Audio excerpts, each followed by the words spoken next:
নমস্কার, আপনারা দেখছেন নিউজ টাইম। আপনাদের সঙ্গে আমি পম্পি। শুরু করছি দুপুরের প্রাইম টাইম। আজ থেকেই শুরু হয়ে গেল বাজেট অধিবেশন। বাজেট অধিবেশন শুরুর আগেই সংসদের বাইরে বক্তব্য রাখেন প্রধানমন্ত্রী নরেন্দ্র মোদী। তৃতীয় মোদী সরকারের প্রথম বাজেট যৌথ অধিবেশনে বক্তৃতা রাষ্ট্রপতির।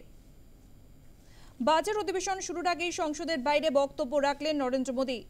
লক্ষ্মীর স্তব করে বক্তব্যের সূচনা করেন প্রধানমন্ত্রী। তৃতীয় মোদী সরকারের প্রথম বাজেট নতুন আত্মবিশ্বাস তৈরি করবে। আমাদের লক্ষ্য রিফর্ম, ট্রান্সফর্ম, পারফর্ম, বললেন প্রধানমন্ত্রী নরেন্দ্র মোদী। দেশের সর্বাঙ্গীন বিকাশের সংকল্প, স্বাধীনতার শতবর্ষের সংকল্প পূর্ণ হবে বলেছেন প্রধানমন্ত্রী নরেন্দ্র মোদী। আর কি বললেন তিনি শোনাবো। देश की जनता ने मुझे तीसरी बार ये दायित्व दिया है और इस तीसरे कार्यकाल का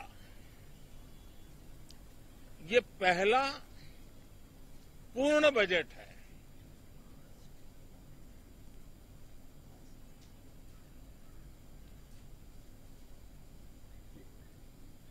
और मैं विश्वास से कह सकता हूं कि 2047 जब आजादी के 100 साल होंगे, विकसित भारत का जो संकल्प देश ने लिया है, ये बजट सत्र, ये बजट एक नया विश्वास पैदा करेगा, नई ऊर्जा देगा कि देश जब आजादी के 100 साल मनाएगा तब विकसित होकर रहेगा। 140 करोड़ देशवासी अपने सामूहिक प्रयास से इस संकल्प को परिपूर्ण करेंगे। इनोवेशन, इंक्लूजन और इन्वेस्टमेंट, ये लगातार हमारे आर्थिक गतिविधि के रोड मैप का आधार रहा है। इस सत्र में हमेशा की तरह कई ऐतिहासिक बिल पर सदन को चर्चा होगी और व्यापक मंथन के साथ वो राष्ट्र की ताकत बढ़ाने का काम करने वाला कानून बनेंगे। तो सबसे ज्यादा बल रिफॉर्म पर रहता है। राज्य और केंद्र सरकार ने मिलकर के परफॉर्म करना होता है और जन भागीदारी से हम ट्रांसफॉर्मेशन देख सकते हैं।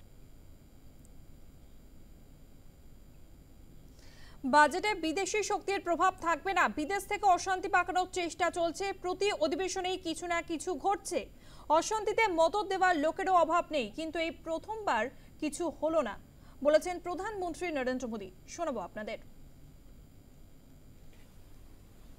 साथियों, आज एक बात आपने जरूर नोट की होगी, मीडिया के लोगों ने तो जरूर करनी चाहिए। शायद 2014 से लेकर अब तक शायद ये पहला पार्लियामेंट का सत्र है कि जिसके एक दो दिन पहले कोई विदेशी चिंगारी नहीं प्रगटी है। विदेश में से आग लगाने की कोशिश रही हुई है।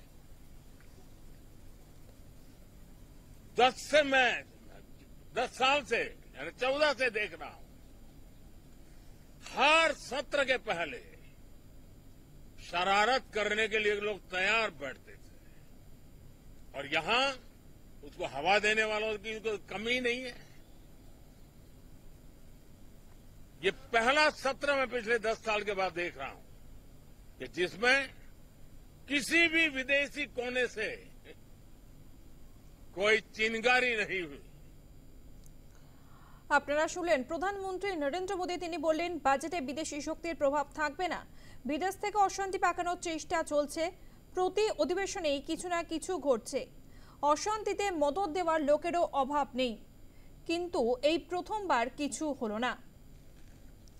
বাজেট অধিবেশন শুরুর আগে সংসদের বাইরে বক্তব্য রাখলেন প্রধানমন্ত্রী নরেন্দ্র মোদী।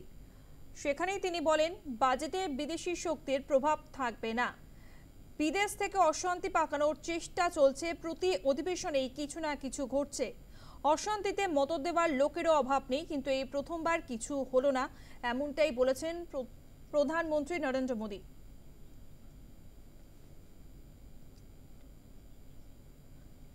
প্রদেশ কংগ্রেস সভাপতি শুভঙ্কর সরকার আমাদের সঙ্গে ফোন লাইনে রয়েছেন। আপনাকে নিউজ টাইমে স্বাগত। বাজেট অধিবেশন শুরুর আগে সংসদের বাইরে বক্তব্য রাখেন প্রধানমন্ত্রী নরেন্দ্র মোদী। সেখানে তিনি বলেন বিদেশ থেকে অশান্তি পাকানোর চেষ্টা চলছে, প্রতি অধিবেশনেই কিছু না কিছু ঘটছে, অশান্তিতে মদত দেওয়ার লোকেরও অভাব নেই, কিন্তু এই প্রথমবার কিছু হলো না। কি বলবেন আপনি, আপনার প্রতিক্রিয়া?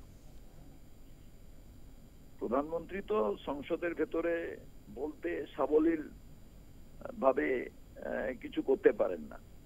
তিনি যা করেন সব বাইরে মাঠে ময়দানে। তিনি তো বিশ্বগুরু, তাহলে বিশ্বগুরুর দম নেই, বিদেশ থেকে অশান্তি পাকাবে, বিশ্বগুরু সেটা কন্ট্রোল করতে পারবে না। মহাকুম্ভের যে পুণ্য স্নান, যেখান থেকে তিনি মেম্বার অফ পার্লামেন্ট, সেখানে অসংখ্য মানুষ মারা গেলেন, অসংখ্য মানুষ সেখানে তারা আহত হলেন। এ ব্যাপারে প্রধানমন্ত্রী কি বলবেন? অশান্তি পাকানো তো আলাদা প্রশ্ন, মানুষকে ডেকে নিয়ে তো মেরে ফেললেন হিন্দুর নামে। আসল কথা পুরোটাই হচ্ছে এই নরেন্দ্র মোদী হিন্দু নন, উনি হচ্ছে মনুবাদী। উনি হিন্দুর যে আমাদের বিবেকানন্দের যে হিন্দুত্ব, সেই হিন্দুত্বকে উনি বিশ্বাস করেন না। রামকৃষ্ণ দেবের থেকে বড় হিন্দু তো কেউ নেই, যত মত তত পথের প্রতীক। তো সেই জায়গায় আমার মনে হয় নরেন্দ্র মোদী সবসময়ই এমন কথাবার্তা বলেন যেন মানে আমরা একটা স্বর্গরাজ্যে বাস করছি। প্রথমে বলুন মহাকুম্ভের এই ঘটনা ঘটলো কেন, যেখান থেকে তিনি এমপি, যেখানে তার রাজনৈতিক দল ডবল ইঞ্জিন সরকার, এটারই উত্তর প্রথমে দিক, তারপরে তো বাকি কথা বলবেন। অনেক ধন্যবাদ। আমরা কথা বললাম প্রদেশ কংগ্রেস সভাপতি শুভঙ্কর সরকারের সঙ্গে।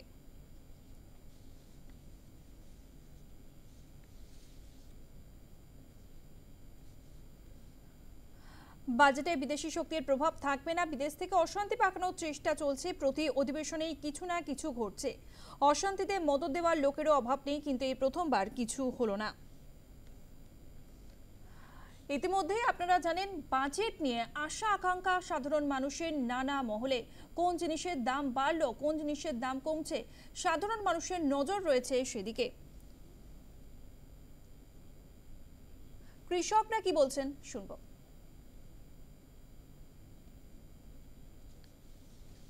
इस वर्ष उम्मीद है यदि सरकार एमएसपी रेट से खरीदेगी तो किसान को अच्छा प्रोत्साहन मिलेगा। अभी बाजरा क्या भाव से बाजार में अभी 30 रुपए के जी।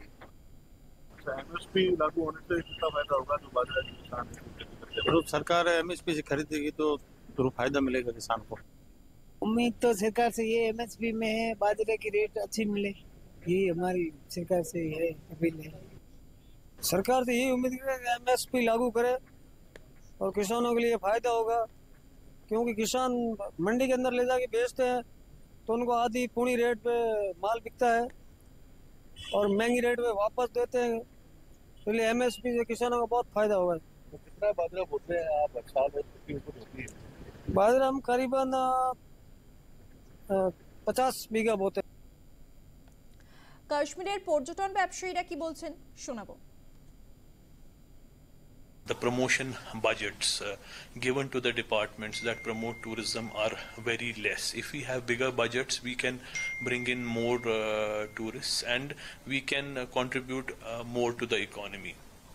Also, I mean, we need center-funded projects to improve the tourism infrastructure. Like, अभी आप देखिए winter है, हमारे पास एक ही ski destination है.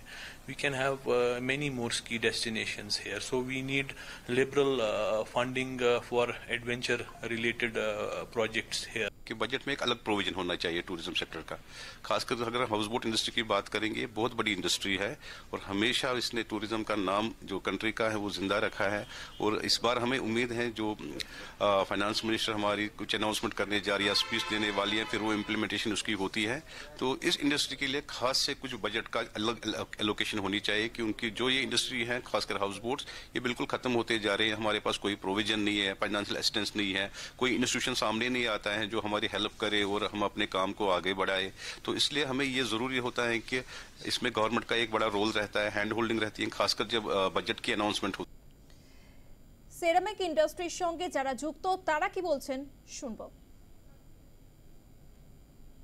अभी हमारी इंडस्ट्री बहुत मुश्किल समय से गुजर रही है, तो हमारी सरकार से विनती है कि हमको जो नेचुरल गैस सप्लाई हो रहा है उसमें जो 6% वेट लग रहा है उसको जीएसटी में इंक्लूड कर दे तो हमको 6% का बेनिफिट मिल जाएगा।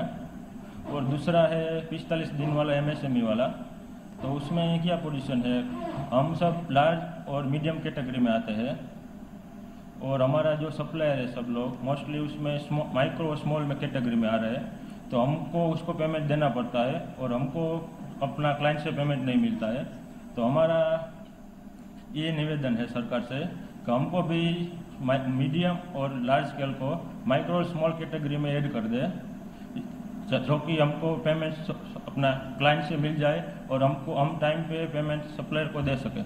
तो हमारी केंद्रीय बजट में दो अपेक्षा है, एक तो गैस को जीएसटी में लिया जाए और ये एमएसएमई रूल्स में स्मॉल के साथ मीडियम और लार्ज को भी समावेश किया जाए 45 डेज में, ताकि मीडियम और लार्ज का 45 डेज में पेमेंट आए और सरलता से स्मॉल इंडस्ट्री को पेमेंट कर सके। গোটা বছর অশান্ত ছিল মণিপুরের বাসিন্দারা কি বলছেন, তাদের কি আশা আকাঙ্ক্ষা বাজেট নিয়ে শুনবো। गवर्नमेंट इंडिया से मैं ये रिक्वेस्ट करना चाहता हूँ कि हमारा आईडीपीएस मतलब विक्टिम लोग के लिए अलग से बजट रखिए, और लेकिन वो बजट भी डायरेक्टली हम लोग को मिल जाए, हमारे अकाउंट में बेनिफिशियरी के अकाउंट में डायरेक्टली पहुँचने वाला एक बजट रखिए, ताकि हम लोग दूसरा नया बिजनेस शुरू कर सकता है कि हमारा सर्वाइव होने के लिए, नया कैरियर शुरू करने के लिए हम लोग को एक मौका मिल जाएगा। इसलिए एक यूनियन गवर्नमेंट हमारे लिए अलग से बजट रखिए, ये रिक्वेस्ट करना चाहता हूँ। मणिपुर गवर्नमेंट से ये रिक्वेस्ट करना चाहता हूँ कि हो सकता है तो मणिपुर गवर्नमेंट एक प्रपोजल डालिए यूनियन गवर्नमेंट को, ताकि हमारा आईडीपीएस विक्टिम लोग के लिए अलग से बजट रखने के लिए। यूनियन बजट में जो हम लोग रहने वालों को कुछ पैसा लगा के हम लोग को मदद कीजिए और अपना रहने के लिए पता होने जगह में हम लोग को रहने का ज़मीन देकर हम लोग को सुविधा में मदद कीजिए। अपना रहने वाला जगह में तो हम लोग जाके रह नहीं सकता है अभी, इतना कहना चाहता हूँ।